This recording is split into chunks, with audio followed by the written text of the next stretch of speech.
अच्छा, द्विघात समीकरण का को अंग्रेजी में कहा जाता है क्वाड्रेटिक इक्वेशन। क्वाड्रेटिक इक्वेशन का मतलब होता है, द्विघात समीकरण का मतलब होता है दो प्रकार का घात, और जिस समीकरण में दो प्रकार का घात हो और अधिकतम घात दो हो, उसे कहा जाता है द्विघात समीकरण। तो द्विघात समीकरण तुम लोगों के कोर्स के लिए अति प्रमुख है, और जिसको मैं दिखाने का तुमको कोशिश करूंगा। द्विघात समीकरण बोर्ड पर हमने द्विघात समीकरण का दो अति महत्वपूर्ण प्रश्न का हल किया हूं, उसको तुम अगर देखते हो तो और समझते हो तो बड़ी अच्छी बात होगी। तो मैंने द्विघात समीकरण के बारे में क्या कहा? द्विघात समीकरण वह समीकरण है जिसमें दो प्रकार की घात होती है। दो प्रकार की घात मतलब क्या? ये क्या नाम है? Power in equation in two types. दो प्रकार की घात होती है और अधिकतम घात दो होता है। किसी व्यंजक का घात अगर हो गया पहला दो तो दूसरा हो जाएगा एक। अब देखो यहां मैं बताया हूं, पहला सवाल है x माइनस 1/x बराबर 3। तो यहाँ क्या करना है? तो यहाँ हमने लिख दिया है x माइनस 1/x। अब यहाँ एक और x का अगर एलसीएम लेते हैं तो क्या हो जाता है? यह x से हो जाता है। एक और x का एलसीएम लेंगे तो क्या होगा? x होगा। और एक से x में अगर भाग दिया तो कितना मर्तबा है? x मर्तबा। एक से अगर x में भाग दिया तो x मर्तबा। x गुना x बराबर x²। अब ये देखो, ये बराबर है 3। अब 3 जो है बात नहीं करेगा, पहले समझो। और यह x जो है सो 3 में गुना हो जाएगा, तो यह हो जाएगा x² माइनस 1 बराबर 3x। अब ये जो प्लस 3 है इधर आ जाएगा तो -3 हो जाएगा। इसके पीछे में क्या है? एक है। एक a बराबर 1, b बराबर -3 और c बराबर -1। अब देखो d का मान निकालना है। d बराबर होता है b² minus 4ac minus b का मान है -3 का स्क्वायर माइनस 4 गुना 1 गुना -1 माइनस माइनस प्लस 4 गुना 1 बराबर 4, 3 तिया 9 बराबर हो जाएगा 9 4 13। इस तरह से d का मान आ गया 13। तो d इज ग्रेटर देन 0, इसलिए मूल वास्तविक एवं आपको वो समान होगा।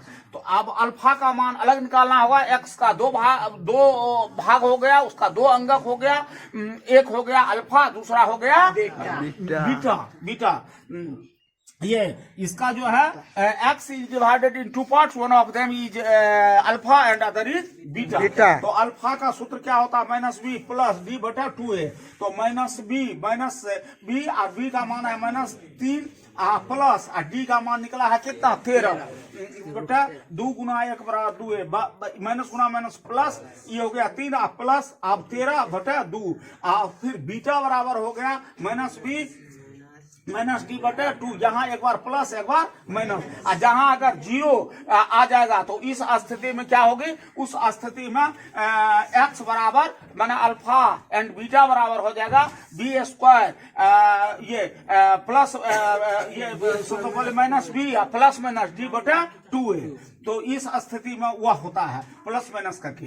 तो यह आपको यहाँ माइनस हो गया माइनस सवाल में, तो -b -3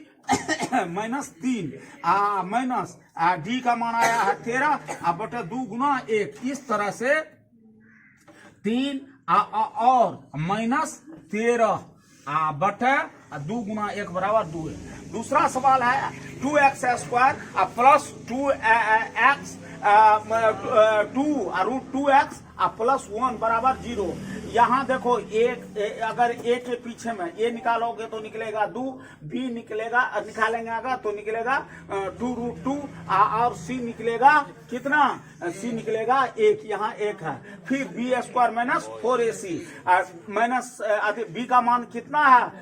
2 माइनस 2√2। तो इस स्थिति में अब देखिए -2√2 को अगर 2 स्क्वायर करेंगे तो 2 गुना 2 बराबर 4 और √2 गुना √2 बराबर 2 गुना माइनस बराबर प्लस। तो यह हो जाएगा 2 दूना 4 दूना 8।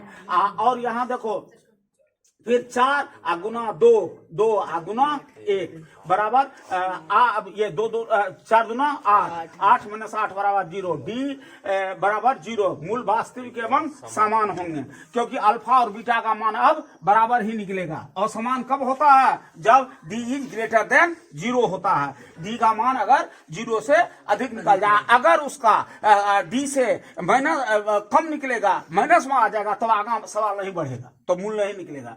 तो यहाँ हम क्या किए, एक्स माने क्या, alpha plus beta minus b plus minus d बटे 2a, क्योंकि डी का मान होता है 0, यहाँ आया है 0, तो -2 माइनस गुना -2√2 बराबर माइनस गुना माइनस प्लस बराबर हो जाएगा 2√2 बटे 2 दूना 4, 2 से 4 में काटे तो 2 मरतबा। अब 2√2 इसको ये 2 जो है 2 को √2 गुना √2 मरतबा कर दिए, √2 कट गया 1/2। तो अल्फा, ये अल्फा और बीटा दोनों का मान निकला, तो ये अल्फा बराबर 2√2 और फिर बीटा बराबर 1/√2, यही हो जाएगा आंसर। समझे जी? माना द्विघात समीकरण माना क्या, द्विघात वैसा समीकरण जिसमें 2 प्रकार का घात हो और अधिकतम घात 2 हो। चलिए।